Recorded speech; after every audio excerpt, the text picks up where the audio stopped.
বিদেশে বাংলাদেশের সব কূটনৈতিক মিশন, দূতাবাস, হাইকমিশন, কনসুলেট, কূটনীতিকদের অফিস ও বাসভবন থেকে রাষ্ট্রপতি মোহাম্মদ শাহাবুদ্দিনের ছবি সরানোর মৌখিক নির্দেশনা দিয়েছে পররাষ্ট্র মন্ত্রণালয়।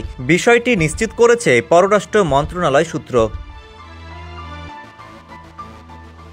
জানায়, বিশ্বের ৮০টি মিশনের ভেতর ৭০টি মিশন থেকে ছবি সরানো হয়েছিল।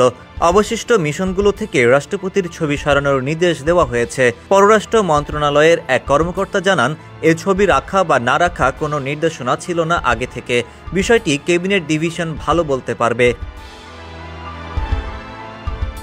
বিদেশে থাকা বাংলাদেশের কয়েকটি মিশন জানিয়েছে, গত পরশু সন্ধ্যায় এ নির্দেশনা পেয়েছেন তারা। ছবি সরানোর বিষয়ে কোনো আনুষ্ঠানিক চিঠি বা ইমেইল না দিলেও টেলিফোনে অঞ্চলভিত্তিক কয়েকজন রাষ্ট্রদূত ও হাইকমিশনারকে এ নির্দেশনা দিয়েছে পররাষ্ট্র মন্ত্রণালয়। তবে রাষ্ট্রপতিকে সরিয়ে দেওয়ার গুঞ্জন হেসে উড়িয়ে দিয়েছে সূত্রটি। ৫ আগস্টের পর যখন ৮ আগস্ট নতুন সরকার দায়িত্বে আসে, তখন বড় মিশনগুলো আগেই সরিয়েছিল রাষ্ট্রপতির ছবি। কয়েকটি মিশন না সরানোর কারণে মৌখিক নির্দেশনা দেওয়া হয়। ডেস্ক রিপোর্ট, সমকাল।